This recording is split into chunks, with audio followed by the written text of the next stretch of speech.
நமஸ்காரம்.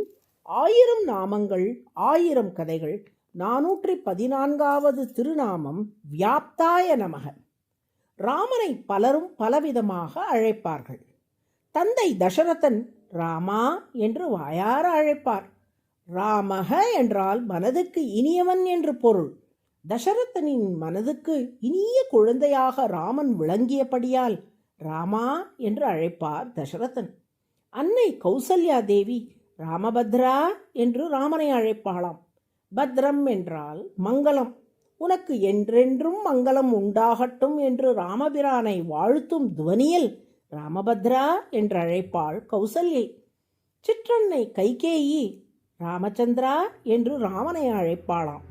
ராமனின் மீது மிகுந்த அன்பு வைத்திருந்த கைகேயிக்கு குளிர் நிலவாக ராமன் ஒளி வீசியதால் அந்த அழகை ஆசையோடு அனுபவித்து ராமச்சந்திரா என்பாள் அவள். குருவான வசிஷ்டர் ராமனை வேதக என்று அழைப்பாராம்.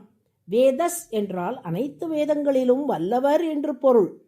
திருமாலின் அவதாரமான ராமன் இயல்பாகவே அத்தனை வேதங்களின் முழு பொருளையும் அறிந்திருந்தபடியால் அதை உணர்ந்து கொண்ட வசிஷ்டரும் வேதக என்று ராமனை அழைப்பதை வழக்கமாய் கொண்டிருந்தார். அயோத்தி மக்கள் ராமனை ரகுநாதா என்று அழைப்பார்கள். ரகுகுலத்துக்கு நாதனாக, ரகுகுலத்துக்கு பெருமை சேர்க்கும் விதமாக ராமன் அவதரித்தான் அல்லவா, அதை கொண்டாடும் பொருட்டு ரகுநாதா என்று அயோத்தி மக்கள் அழைப்பது வழக்கம்.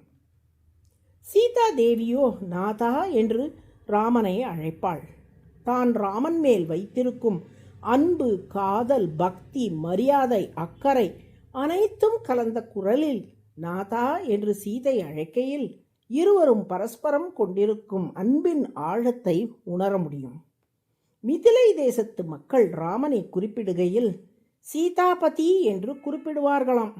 தங்கள் தேசத்தில் தோன்றிய சீதையை மணந்து கொண்டு மிதிலைக்கு மாப்பிள்ளையானவர் என்பதை உணர்த்தும் வகையில் சீதாபதி என்பார்கள்.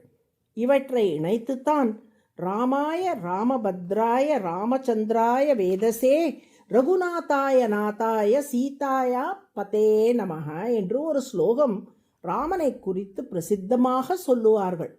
கௌசல்யாவின் அரண்மனையில் பணிபுரிந்து வந்த வயதான காவலாளி ஒருவர் கௌசல்யாவைப் போலவே ராமபத்ரா என்று ராமனை அவனது இளம் பிராயத்தில் அழைத்து வந்தார்.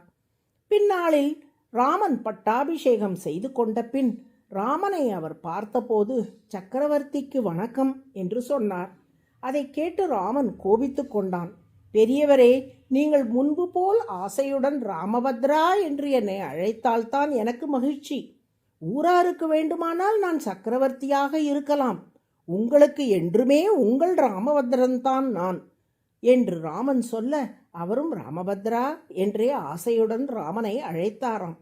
ஆக சக்கரவர்த்தியாக விளங்கும் போது கூட உயர்ந்தவர் தாழ்ந்தவர், ஏழை பணக்காரர், கற்றவர் கல்லாதவர், இளையவர் முதியவர் என எந்த வேறுபாடும் பாராது அத்தனை பேரிடமும் ஒரே மாதிரியான அன்பை காட்டி அயோத்தியில் வாழும் ஒவ்வொருவருமே எங்கள் வீட்டு பிள்ளை என்று ராமனை அபிமானிக்கும்படி ராமன் வாழ்ந்தான் என்பதற்கு இது ஒரு சான்று. இவ்வாறு எந்த வேறுபாடும் இல்லாமல் அனைவரிடமும் அன்பு காட்டி அன்பு நிறைந்தவனாக ராமன் திகழ்ந்தபடியால் ஸ்ரீராமன் வியாப்தக என்று அழைக்கப்படுகிறான். வியாப்தக என்றால் நிறைந்தவர்.